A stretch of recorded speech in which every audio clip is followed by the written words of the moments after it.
Hello everybody, today is Thursday of TBT and I'm going to be talking about not a photo behind the story. I'm going to be talking the t-shirt of Hard Rock Cafe behind the story. Why? Because I'm a big fan of Hard Rock Cafe. You know, in my corporate world, I travel all over the world, and every time I was going to any location in the world, I was always picking up this t-shirt. I have around 80. So around 80 locations in the world I visited with Hard Rock Cafe. So this story is back to the 2005. So we're talking about around 18 years ago. I was at that time working in PDVSA in Venezuela. I was not assigned to Siglo yet. And one day I was assigned to go to a business trip to London. And I was excited because London is the first Hard Rock Cafe.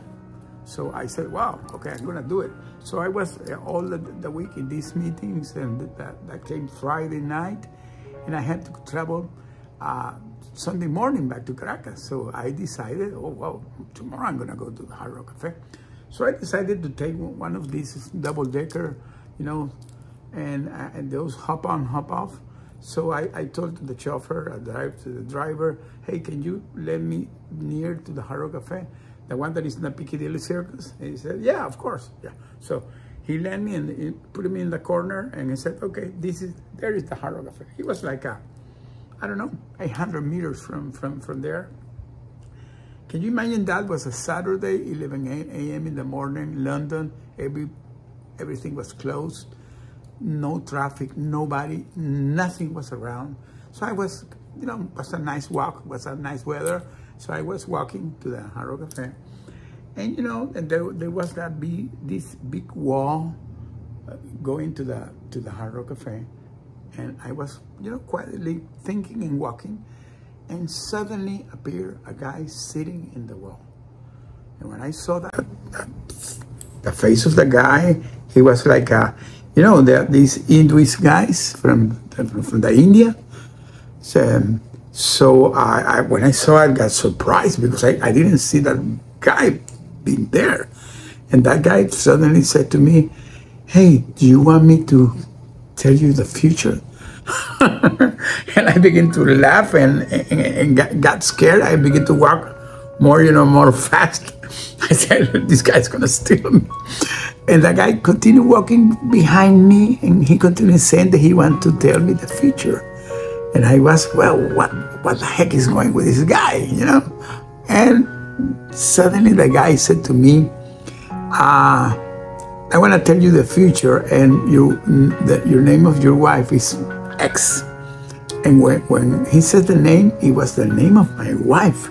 So I stopped, and I turned down and said, what's going on here? Because this guy knew the name of my wife. So I told the guy, why do you know the name of my wife? He said, because I had to tell you that something is going to happen in your future. So I stopped and I got scared that the guy told me this. He said, you have to be very careful because there's going to happen something in your life that's going to change your life forever. And I said, what? Is something that's going to happen after a trip by plane, and it's gonna be something related to a contract. I said, what? So I got really scared, and I called my wife, and I told her, I'm gonna travel tomorrow. Maybe the plane is gonna crash. So I was kind of going to cancel the trip. My wife said, hey, come on, don't be thinking, don't be silly thinking on that. And I decided to make the trip back to Caracas, and I was all that time doing the 5-6 hour flight, thinking about what will happen. And when we landed in Maiquetía Airport, everything was okay, nothing happened. And I continued traveling for years. Every time I was going to a plane, I was thinking in that guy.